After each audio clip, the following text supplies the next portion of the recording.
Hello people! So this is the first day that I am going to pack my things for my suitcase for our flight. So join me to arrange my stuff.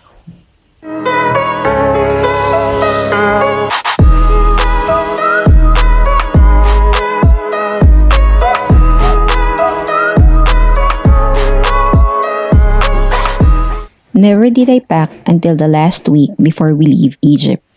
I still have mixed feelings up until we left. So surreal traveling back to a place I once called home after 3 years of not traveling and never coming back to the place I have made life for the past 6 years.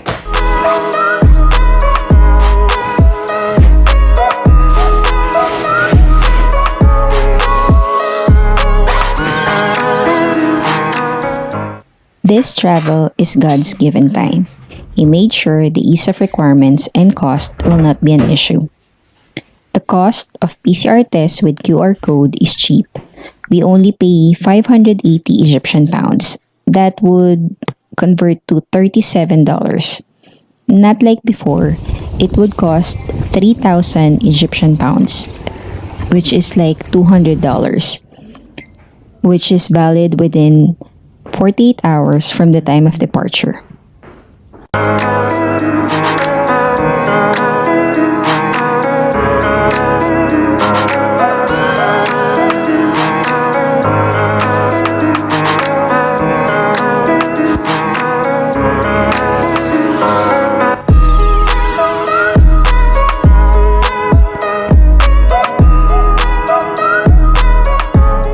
It was our first time to get swabbed, and to what I felt and experienced is I had a headache for a couple of hours, and my nose ached for the rest of that day.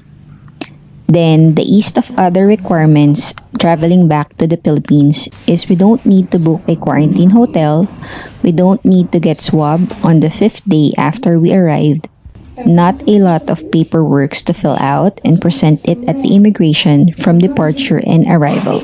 May patch? Okay. Here is the second time I arrange again my luggage because I will be putting some more things that I can buy cheap here in Egypt. And while I'm also waiting for our swab results, we got tested in the morning. And since no one is getting PCR tests nowadays, the result came back in the afternoon via email. And it was negative.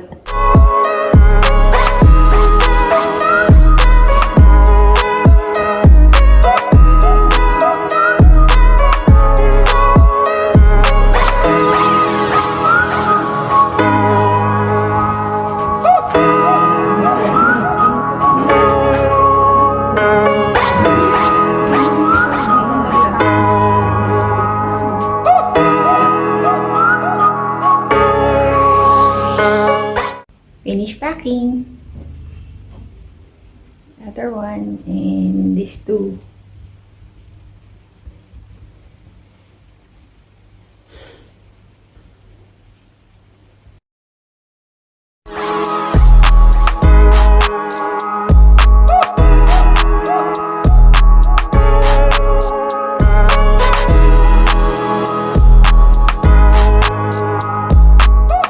Since I got the result from our COVID PCR test, the next requirement is registering to One Health Pass to get a QR code to present to the airline upon departure in Cairo, Egypt, and upon arrival in the Philippines before getting screened at the immigration for contact tracing. Registering took me more than 30 minutes because I need to register 2 persons. It is really best to register here after you get the result of your PCR test because you need to upload a copy of your swab result. Let's make a recap on the requirements for OFW or non-OFW traveling from Cairo, Egypt to Manila, Philippines.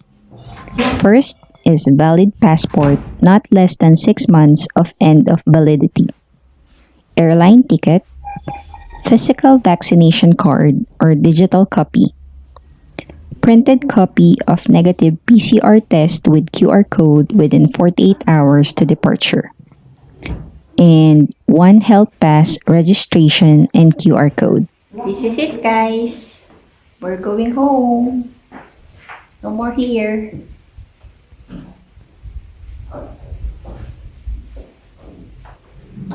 Bye home. Will I miss you? Based on our experience, it is really advisable to be early at the airport prior to your departure during this new normal travel.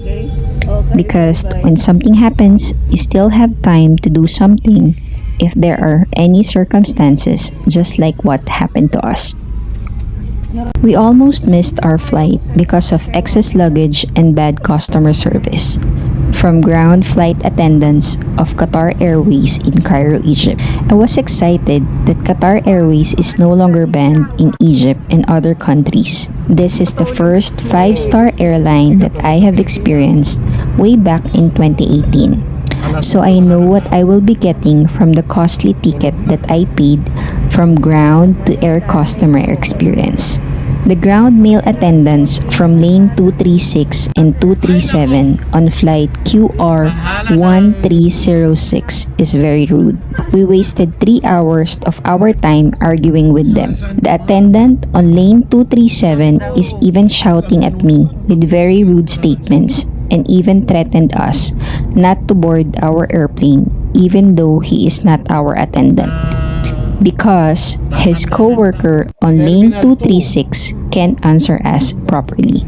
Then, there is another person named Esam Zaafrani. He is the apartment services duty manager on that time. We are asking if they can let us through since other luggages that we have didn't even reach 23 kilos. But still, they ask us to pay for around $66 for the excess luggage. So I step away from the counter to get my dollar change to Egyptian pounds to pay for the excess since they left us with no other choice. Then, when I get back, there is another Egyptian man who is first in line to us who was also excess in his baggage and was getting back to check in again. My mom was looking at the kilo of this man, and our attendant on lane 236 was being hesitant and looking at my mother because when that man checked in his luggage again, it was still excess from 23 kilos. But they allowed him. They are still arguing with us even though we are going to pay. And the man who is also a passenger is now also arguing and telling me rude words. I am already very stressed, so I answered him back and told him, "Excuse me sir, I am not even talking to you. And this is not your damn business, so don't be in it." Then, that is the time the attendant on lane 237 threatened us not to get on this flight and be banned. So, what I did is ask for their names, but they refused to give me. The apartment services duty manager got alarmed to what I was asking. I told him that I am sorry, but I need to file a complaint about this. Even if you pull out the CCTV, you will see that your attendants are rude and doesn't know customer service. Then he stopped and got silence because he knows that they are wrong and how they treated us. They are even guilty by not giving their names. And you know what is very sad in this Qatar Airways flight QR 1306 from Cairo to Doha on March 23 of 2022? It's not even full. So how come the luggage compartment can't accommodate our excess luggage?